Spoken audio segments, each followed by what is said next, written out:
I would like to begin by paying respects to the traditional owners of the land on which I'm standing and pay my respect to the elders past, present.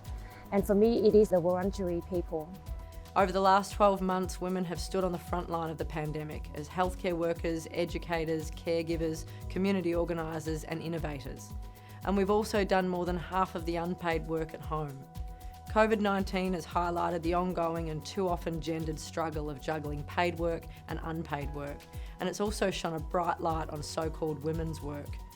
Under-recognised and undervalued for too long, this pandemic has shown women for what you truly are, essential. We must learn from this. In Australia, only 10 of our CEOs in our top 200 listed companies are women. Women continue to earn less than men, are less likely to advance their careers as far as men, and are more likely to live their final years in poverty. Women who are culturally and linguistically diverse, who face additional barriers, experience statistics far worse than this.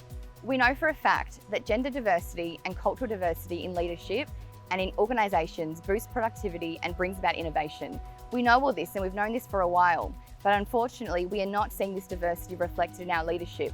The barriers that block the full participation of women in our community need to be addressed. Acknowledging that women possess different experiences, perspectives, talents and skills that when heard and nurtured can contribute to more well-rounded and holistic policies, laws and outcomes. Women have always been successful when it comes to leadership positions throughout history. And I think that Victoria can draw a lot of inspiration from history in how we can move forward towards the future. So one of my favourite stories is, for example, the person in India who's cited as the absolute ideal ruler is a woman by the name of Ahilyabai Holkar, and also known as the Philosopher Queen. So I feel like we have a lot of inspiration and wonderful stories and tales from our history that we can draw from heading towards our future. I want to use my role as the Victorian Multicultural Commissioner to really give a platform for the next Ahilyabai Holkars, the next Ruth Bader Ginsburgs of Victoria. Communities need to know that this is a fundamental human right, and a critical core part of their communities is to enable and to make sure that the women and the girls and the young women of their organisations and communities can step up and be supported when they step up. We need young women and young culturally diverse women to see themselves in these leadership positions. We need them to know that one day they can hold these roles, but we can only be what we see. So the more diversity we see in these leadership positions, the more diversity we see in Parliament and on boards and in any decision-making process, the more likely we can have these women role modelling for other women. When you're making decisions on behalf of a community, you need communities to be reflected in these decision-making processes. We are all going to succeed when we have women in leadership roles in their organisations and communities, but women doing well and supported to do well. We need to make sure that young women in these multicultural communities have the confidence and self-belief that they too can lead the vision and future of their communities. International Women's Day is a celebration of all women and all of our vibrant diversity across different faiths, races and ethnicities. With around half of Victoria's population being either born overseas or with a parent born overseas, our state is one of the most culturally diverse places in the world. Victoria's culturally diverse women have made significant and ongoing contributions to the economic and social life of our state. This year, more than ever, we should be recognising them. As a Commission, we need to identify in our current process of barriers that might unintentionally disadvantage women, and we need to continue advocating for change. So how do we move forward? Firstly, I think this starts with establishing some common ground, using some shared knowledge. Firstly, that gender equality benefits all genders, not just those who are minorities.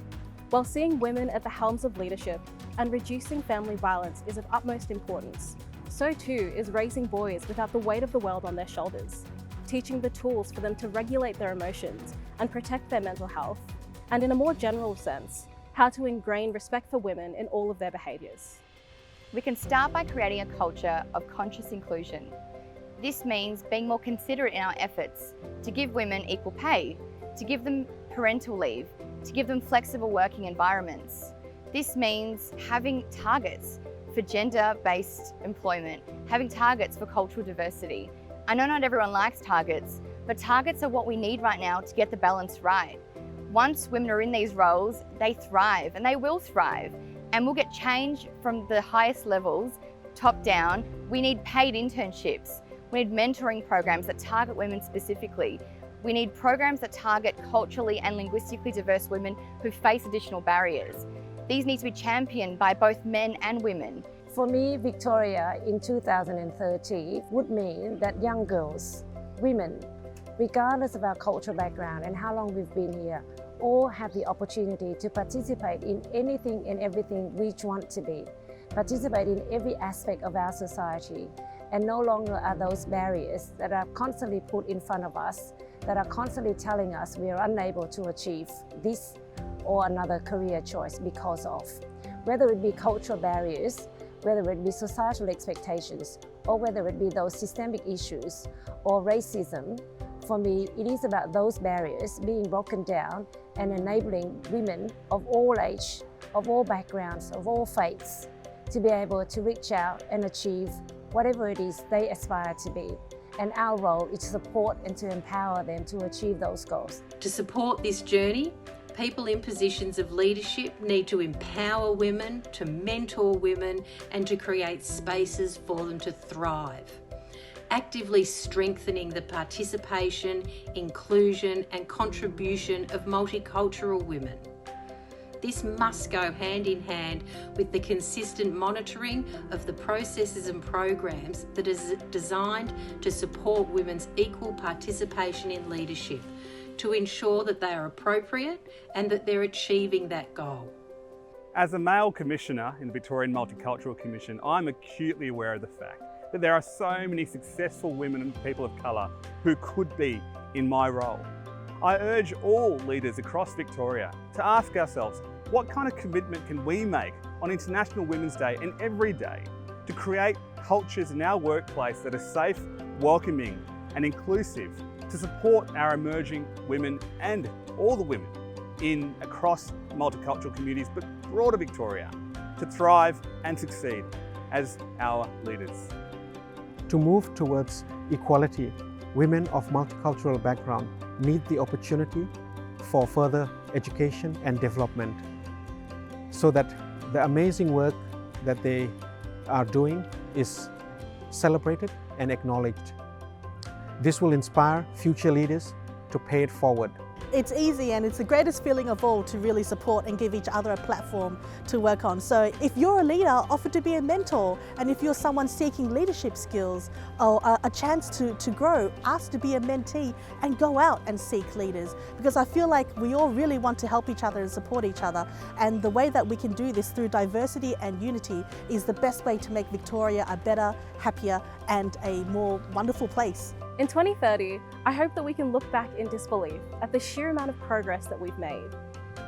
I hope that women can look around and see themselves represented on board tables, that young women feel their voices embedded in decision-making processes at all levels, and that diversity of thought dominates conversations around the world. I can't wait for the day where we no longer have to worry about breaking that glass ceiling. Let's shatter it, because in 2030, let's not talk about gender targets. Let's not talk about cultural diversity targets, because let's try and strive for an environment and a culture where opportunities are endless, and they are endless based on your credentials, your merits, your experiences, and your credibility, not because you're a woman, not because of the colour of your skin. We're on our way, but by 2030, wouldn't it be amazing to have equal opportunities within leadership positions in Victoria, where multicultural women of Victoria are given the same opportunities to be their best, share their wisdom and skills? I think it's possible as long as we start today. I believe and I know that our multicultural communities will be there for our women, and I'm certainly going to be there for our multicultural women of Victoria as well. Happy International Women's Day.